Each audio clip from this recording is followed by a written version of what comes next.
resserrer l'écart avec le président sortant Obama.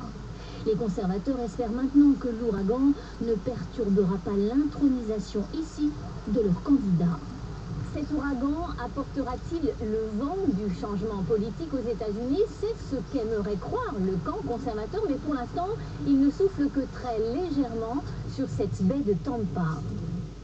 En Syrie, cette fois, un hélicoptère de l'armée syrienne a été abattu ce matin en plein Damas.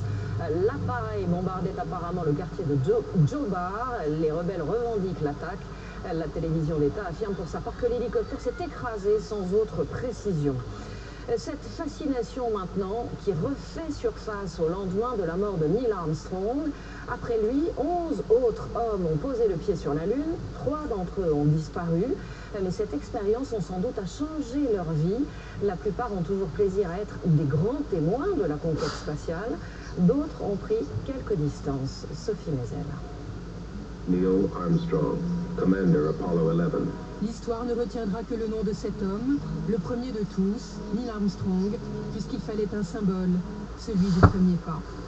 Un symbole dur à vivre pour son coéquipier Buzz Aldrin, qui le rejoint pourtant une demi-heure après sur le sol lunaire. Ni les médailles d'or, je suis médaille d'argent, avait-il l'habitude de dire. Une seconde place qu'il mettra longtemps à digérer, abîmé par l'alcool, la dépression et un mauvais divorce. Les honneurs communs réservés à tout l'équipage d'Apollo 11, Armstrong, Aldrin et Collins, des honneurs dignes des plus grandes stars, de la Maison Blanche au Vatican, n'y feront rien. Aldrin mettra plusieurs années à remonter la pente, mais aujourd'hui, il va bien. Ils étaient 12 en tout à fouler le sol lunaire.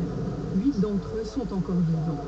Une expérience fondatrice pour tous, une expérience dont Albin, astronaute d'Apollo 12, a eu du mal à se détacher. L'homme qui est devenu peintre ne cesse, plus de 40 ans après son voyage lunaire, de décliner de façon obsessionnelle les paysages qu'il y a découverts. L'expérience eut une résonance mystique pour au moins 3 d'entre eux. Edgar Mitchell d'Apollo 14 était déjà, il est vrai, intéressé par le paranormal puisqu'il tenta, depuis la Lune, des expériences de télépathie à l'aide d'un jeu de cartes. Mais James Irving de la mission suivante n'eut de cesse, après la découverte des montagnes lunaires, de partir à la recherche des restes de l'arche de Noé sur le mont Ararat.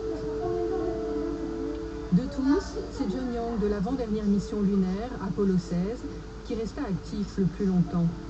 L'astronaute eut 6 vols à son actif, dont Columbia.